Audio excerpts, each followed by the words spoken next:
Hello Planeswalkers! Andrew here, bringing you a brand new deck tech.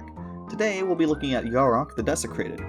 Tyler pointed out to me that Yarok would have been great for Halloween, and I agree, but since we're not doing any holiday-themed videos in November, I'm going to call this the post-Halloween Halloween video. With that, let's take a look at Yarok. It's a 2/3 elemental horror for 2 in the full Sultai, with Death Touch and Lifelink, and he doubles up all enter the battlefield triggers you control.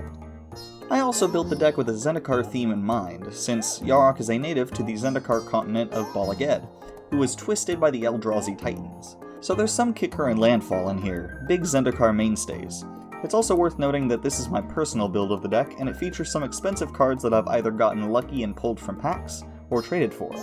That said, I chose the most expensive cards in this deck tech and found cheaper alternatives for them to make a more budget build of the deck, so while the expensive cards will be featured in the main part of the video, I'll be going over their cheaper alternatives towards the end. First we'll go through our permanents with ETB triggers in 2 parts, since some of our ETB cards specifically grant us card advantage. The first set of ETB cards are our threats, and this comes from an idea I got from the Tolarian Community College video on Atraxa. They filled the deck with threatening creatures that bait out removal, and it's what inspired this idea, so credit where credit is due. While Yarok isn't Atraxa, it is a lightning rod for removal since it quite literally doubles the abilities of half of your spells, so we needed some cards that bait out removal before Yarok hits the field.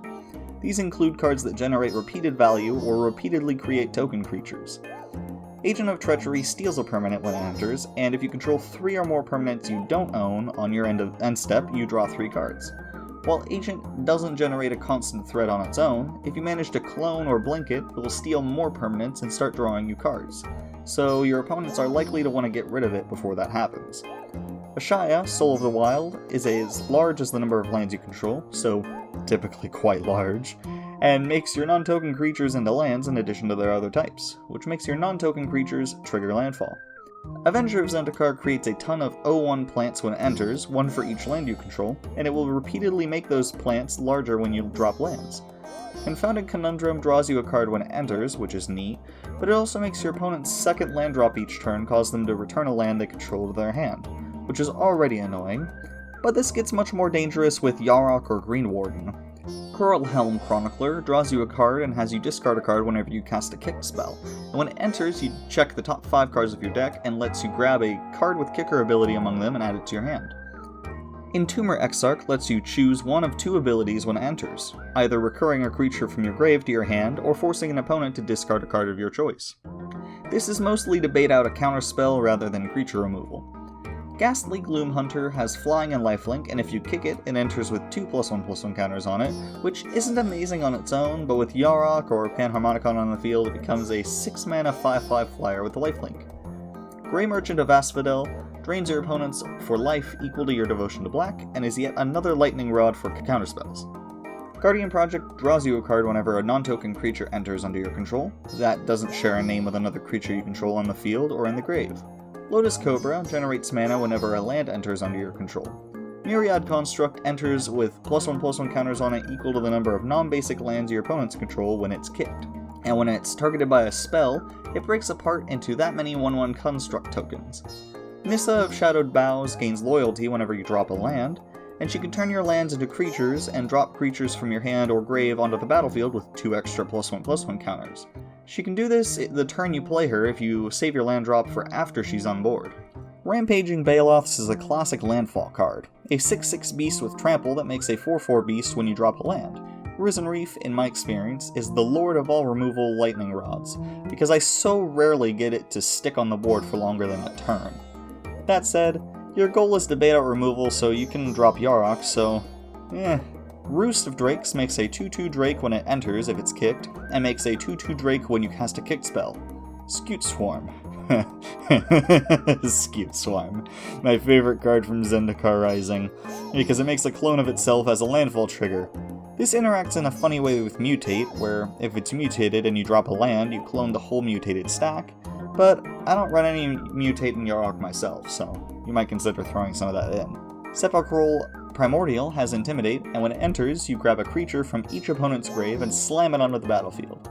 No one will want this to hit the field, especially if you have Yarok or Panharmonicon, so this should bait out a counter. Sire of Stagnation is one of Ulamog's children that ravage Zendikar, and it causes your opponents to exile 2 cards from the top of their library whenever they play a land. Soul of the Harvest draws you cards whenever a non-token creature enters under your control. Tatiova, Benthic Druid, gains you a life and draws you a card when you drop a land. Uro, Titan of Standard's Wrath, has Escape for double Simic, and when it enters or attacks you gain 3 life and draw a card. Then you can drop a land from your hand, but it gets sacrificed unless it escaped. Finally, Zendikar's Royal has Landfall, make a 2/2 elemental token. Now we move on to Advantage and Recursion effects. Cavalier of Gales draws 3 cards, and then puts 2 back on top of your deck when it enters. When it dies, it gets shuffled into your deck, and you scry 2. Chromatic Lantern taps for any color and lets your lands do the same. Circuitous Root grabs you up to 2 basics and or gates and put them onto the field tapped. Cultivate puts 1 basic from your deck into your hand and the other onto the field. Diabolic Tutor searches any card in your deck. Eternal Witness returns a card from your grave to your hand when it enters. Farhaven Elf searches up a basic when it enters. Gaunty lets you exile and then cast a card out of the top 4 cards on an opponent's library and spend mana as if it were mana of any color to cast that spell. Growth Spiral draws you a card and then lets you play an extra land from your hand. Harrow has you sack a land and then grabs you 2 lands from your deck and drop them onto the field. Jace, Mirror Mage, is a card that I put in here for the lulz, since he has Kicker 2 and makes a copy of himself that has 1 loyalty if he was kicked. He can scry 2 as a +1, and can draw a card and reveal it, remove loyalty counters from Jace equal to the card's CMC. The reason this card is funny in this deck is because you can copy the spell with something like Lithoform Engine, and copy it again with Verazal, which is a spell we'll get to later.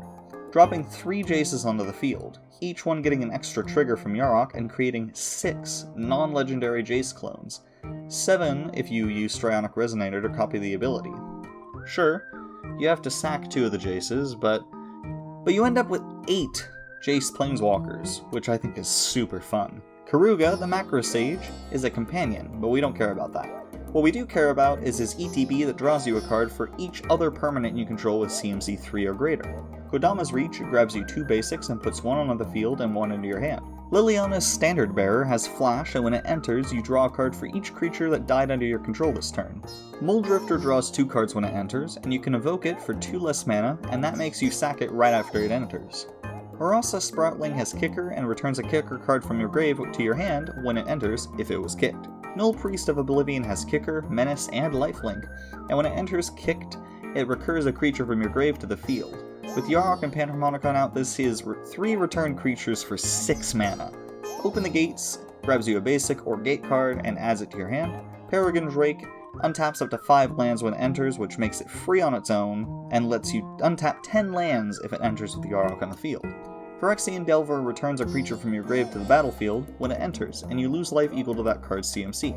I believe that since there's a period break between the ETB sentence and the losing life sentence, Yarok does not trigger your life loss in extra time.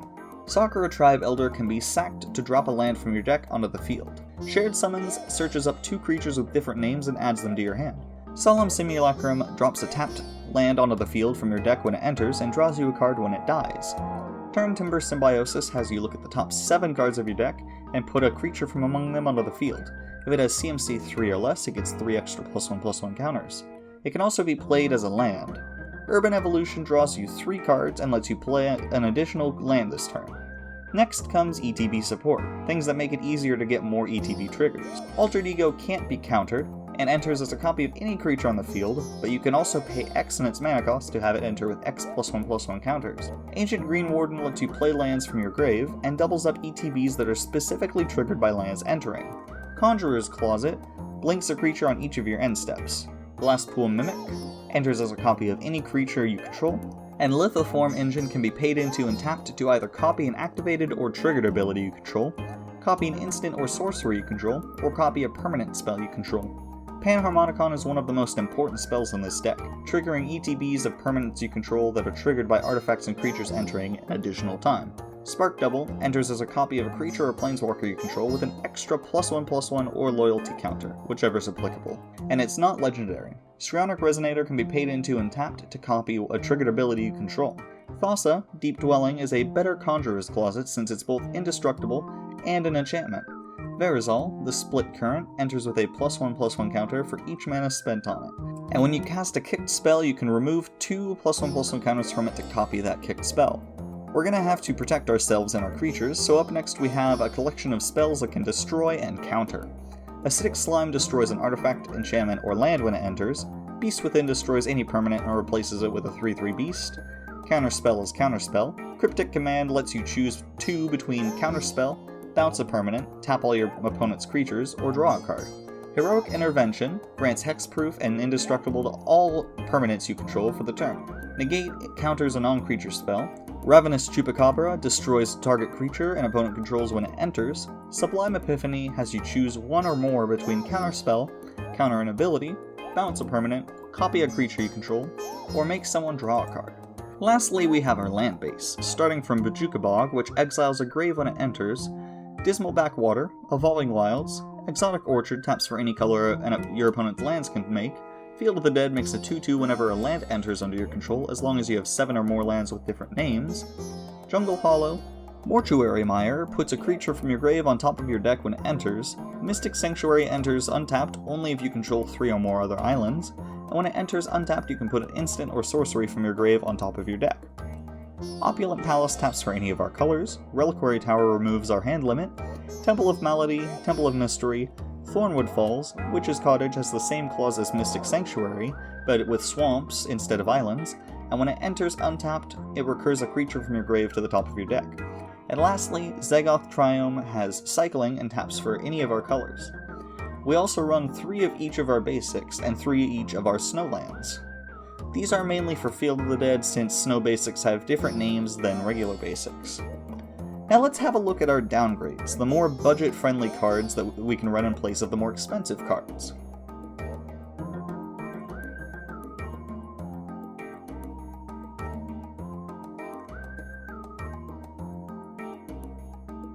And there you have it, the Yarok ETB deck.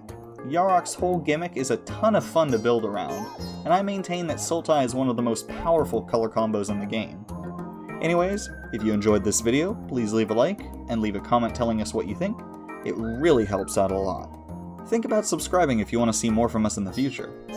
Have a great day, y'all.